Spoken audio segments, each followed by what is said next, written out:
Hey everyone, Alan Brower here, and I made this video to show you the 5 reasons why your boat show failed and what you can do to fix it so you have a better success ratio at your next boat show. So right now we are on full swing, full boat show season.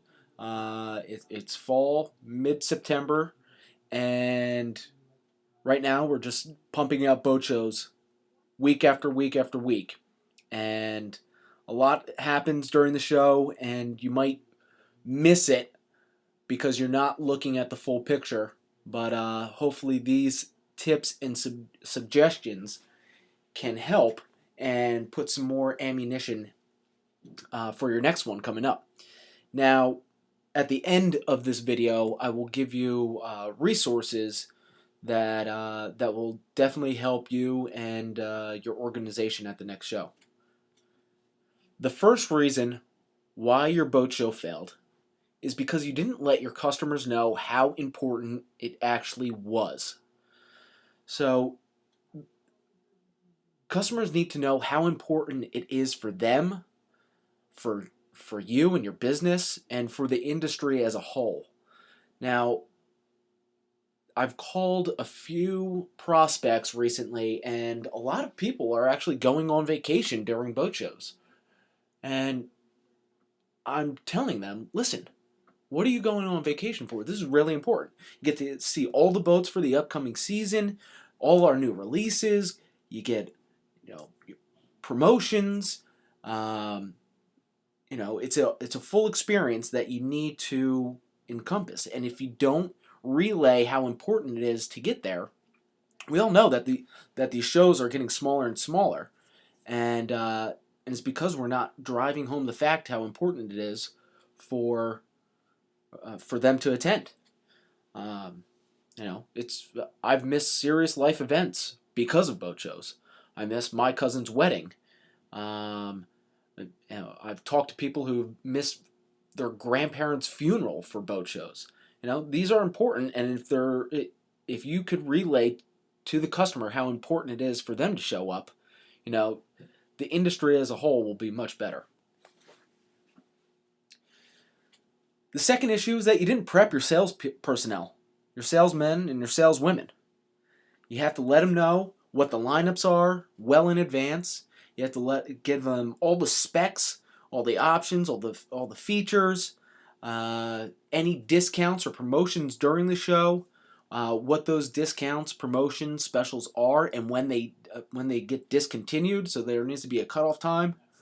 You need to give them all important documentation and create a checklist.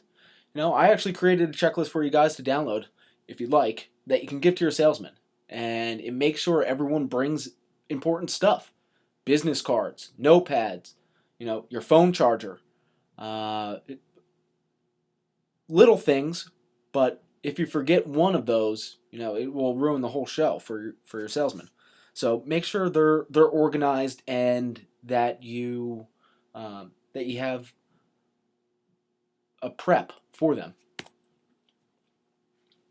3 is you didn't capture prospects' contact information at the show.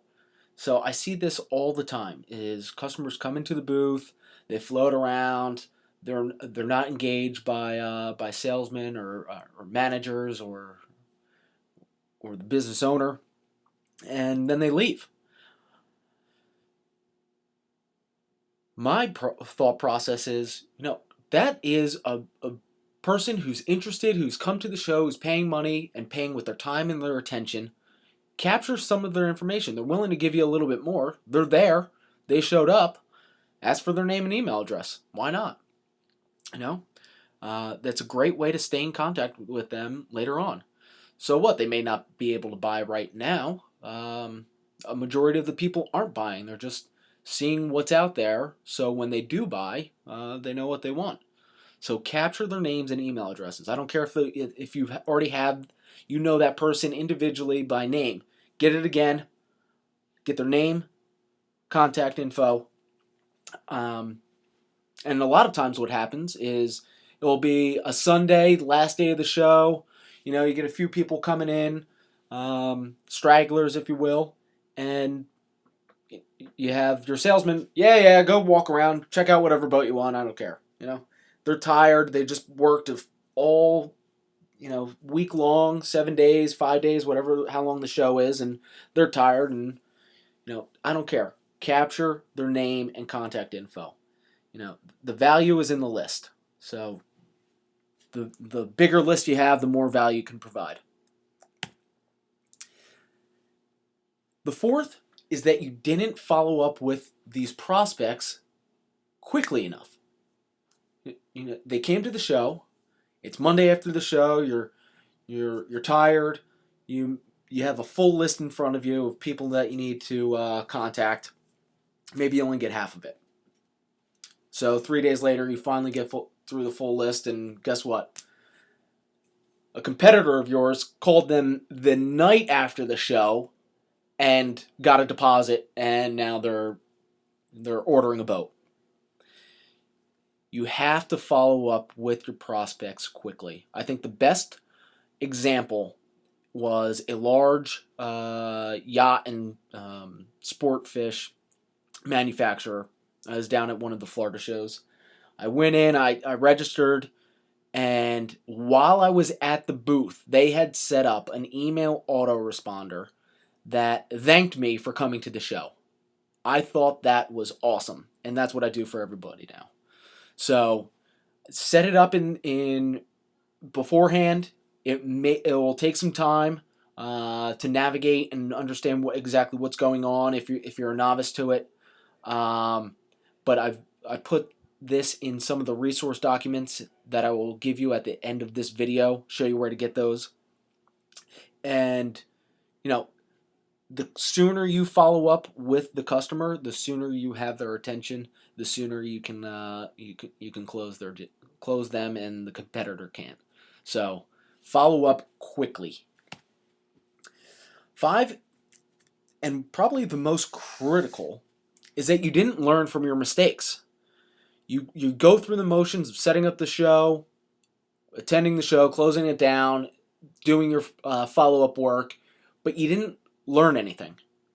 And either at the next show or the same show the following year, you're doing the same exact stuff over and over again. And it's really hurting not only yourself, but the customers and the industry. And you really need to go back, reflect on the downfalls of the show, where you can improve, the successes, continue doing this, whatever worked, wipe out whatever didn't work, and try something new. I've seen it over and over and over again. Every year, they're doing the same things. Manufacturers, dealers, sales personnel doing the same things over and over and over again and not learning anything. And it's like pounding your head against the wall. What's the definition of insanity? Is doing the same thing repeatedly and trying to expecting different results. Yeah, that's exactly what happens at these boat shows. So pivot, learn from your mistakes, and be surprised at what comes at the next show. So that's the 5 general aspects that I've seen most people attending the show, exhibitors, failing at. That's it in a nutshell. If you want a resource list, head over to my website, which is alanbrower.com/5boatshow-fails, and download the resource list, which gives you some tools, checklists for your sales personnel, tools for email autoresponders, all broken down on how you can improve these 5 steps or these 5 issues. If you thought this video was helpful, please share it. Please forward it along. And hopefully you guys get some value out of this and your next boat show is a success. Thanks for watching.